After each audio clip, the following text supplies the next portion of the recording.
Hey guys, E3 is dead.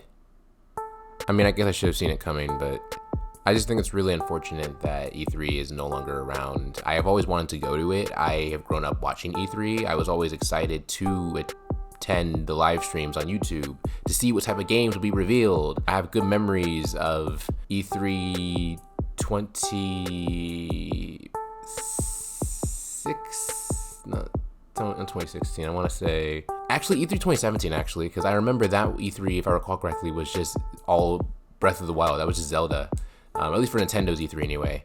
I will admit I was always more of a Nintendo guy, as you guys know, so I would always watch E3 more so for Nintendo announcements and didn't really care much for the other game company announcements really. But it's still such a shame to see it go. You know, I would always see the big giant video game character sculpture statues in like the buildings and all that, and I would see the demos of like the new games that haven't been released yet, and I always wanted to play those, but you know, I never had the money to actually go. So now that I'm grown, I was hoping, you know, maybe eventually I would be able to go to it, even though I know these past few years it hasn't really happened really because of, you know,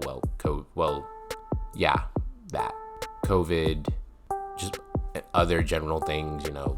So I mean, and it hasn't happened, but I still thought maybe it would happen. I still thought like maybe next year it'll happen, maybe next year, you know, and then maybe I can possibly go. I mean, if I was reminded about it, because to be fair, now that I think about it, I mean, E3 really hasn't been brought up in a while because a lot of these gaming companies are just doing their own stuff now. They're showing off their own games on their own channels now. So I suppose E3 really isn't needed, but it's still something that would be nice if they did keep potentially, just, you know, just so more people can go to it. But I mean, it is what it is, you know. I mean, the article even states, the one I'm looking at here says that the exact reasons for its cancellation weren't outright said by Pierre Louis. It's obvious that there's probably could be some underlying factors for why this is the case or why this is happening, but I mean, it's just a reminder that every good era comes to an end. It reminds me how back in 2019 Alpha Dream became defunct all of a sudden